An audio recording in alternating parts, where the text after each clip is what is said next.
Hi everyone. Today we're going to do a pick a number for what kind of narcissist are you dealing with, and maybe some advice on how to deal with it. So, I'll see you at your number.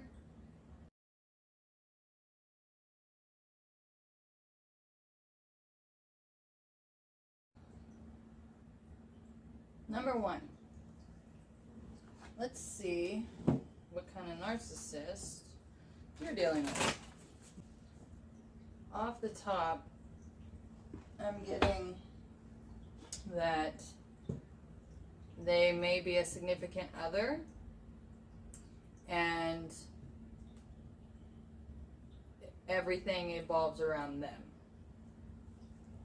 Okay, it's definitely a significant other, and they have cut you off from your friends, from your resources, from your passions.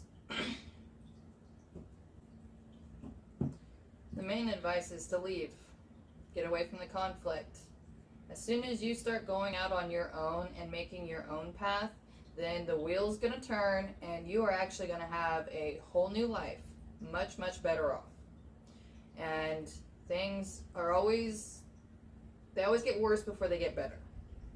So you can either stay where you're at and just have it keep going down, or it is strongly recommended to just get up and go. So good luck. Number 2. Let's see what kind of narcissist you're dealing with. I'm getting beggar kind of energy. Someone who preys on the happiness and fortune of others. Woe is me. Feel bad for me. Give me things that you have. They are also very defensive and like to turn things around and make them your fault. Also likes to pick out arguments from other situations and bring that into the mix. So it kind of really confuses everything.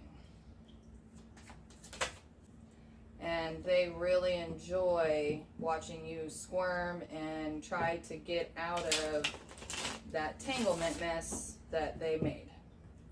Can we get some advice for number 2, please? Thank you. They're slick. They are slick.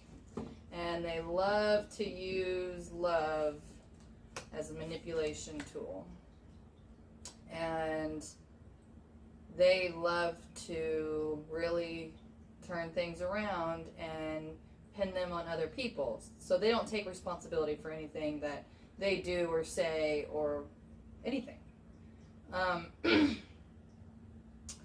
So the first step is to become aware of this, because they seem to be pretty slick about it. So the first step is to become aware. And second step is to quit offering them help, or quit giving them help. And they're going to throw a fit, but what are they going to do really? So try saying no to something little even, and see what happens. Good luck. Number 3.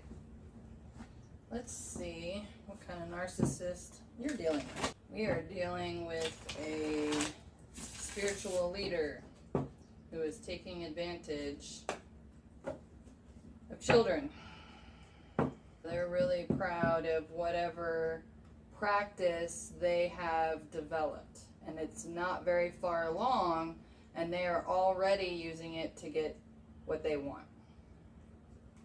And they will continue to work on it, and they will continue to rise up and lead people.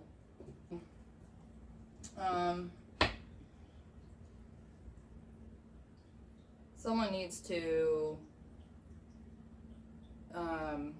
follow their instincts, and whatever happens, but it needs to be brought to attention to someone, to higher ups, to more authorities, and the more people the better, because whoever this isn't going to stop. Someone you're friends with's husband. Very specific, but that's out there. Okay, well, you feel like that you're stuck and can't do anything. Follow your heart. Do the right thing. And get proof as much as you can. And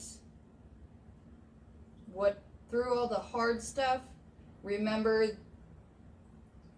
that they need to be stopped. So good luck. Number 4.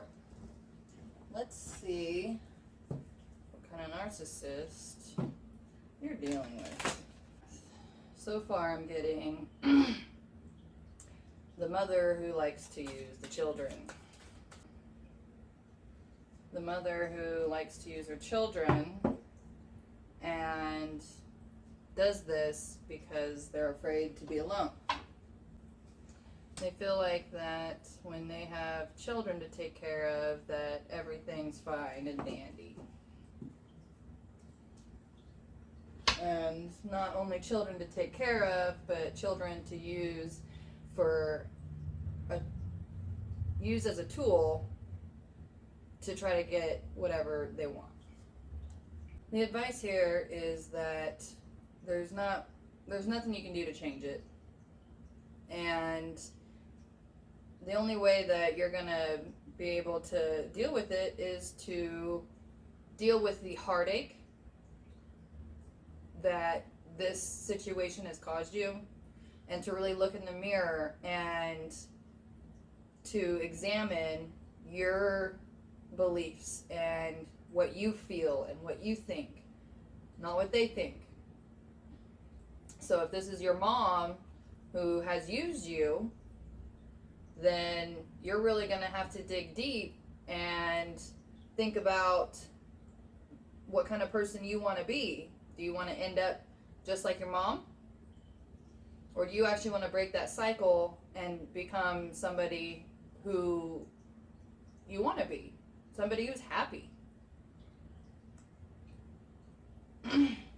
If this isn't your mom, if this is just someone you know, best case scenario is cut them off. There's no good that's going to come out of this. Now, there could be some scenarios where it's a family member and they're kind of intertwined in there, and the best bet for that is to just have as much distance as you can, because this cycle is only going to get worse and worse and worse, because ultimately they are going to end up alone. So do you actually want to continue to be responsible for this person, or do you want to take back your life and do something you want to do? So good luck. Number 5. Let's see what kind of narcissist you're dealing with. You're dealing with a teacher. Somebody who is supposed to help you find your inner strength. Somebody who's supposed to help you find your way. But instead, they actually keep making you feel like you're nothing, like you're worthless, and keep actually depleting you of your strength. And they're really slow and methodical about it, so you don't really notice. And they're always on top of you with something that's happened. And they kind of really amplify that and get all hyped up and completely drain you of your energy. Kind of like a vampire situation. And they really can see what kind of potential you have. And they're always trying to make sure that they have a thumb on you, so that way they have a piece of you. because they know that if you actually went out on your own and figured it out for yourself, you would leave them in the dust. The advice is go make your own thing. Go do your own thing. It looks like that you actually might have something kind of else going on anyway, which is kind of causing problems for this.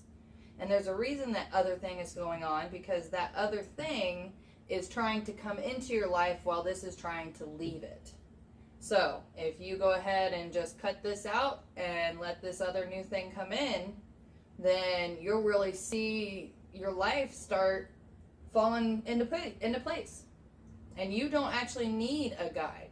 You actually are exactly all you need to be happy.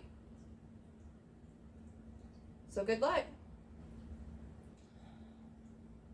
Number 6.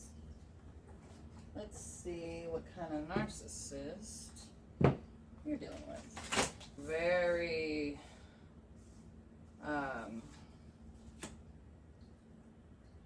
loud, not loud, got a lot going on, life or death, always has an opinion about something, always claiming how they help others in need and how loving they are, and they are just the best thing since sliced bread. They think that they are just amazing. And that's the picture they try to paint, is that they're amazing. And their life's amazing. And they do all these great things. And talking about how their life is just full, and deep down inside looks like they're empty and about to lose their house of cards. Yeah, they're about to lose it. Their relationship's kind of on the rocks, and they're everything that they've always been real judgy about other people. That's actually their biggest insecurities, which holds true. And when this house of cards falls, they're going to go through a whole new transformation. Now, that doesn't mean that it's a good one, but that doesn't mean it's not a bad one either. The advice is to just kind of feel it out. And if you feel like that you don't want to be a part of this, that's great. Don't. It's not your mess to clean up. And you don't have to be separated permanently, you know? It's one of those things that if you split, that might be what causes them to go through this transformation. And then after they go through this transformation, then you can reconvene. So there is that option too.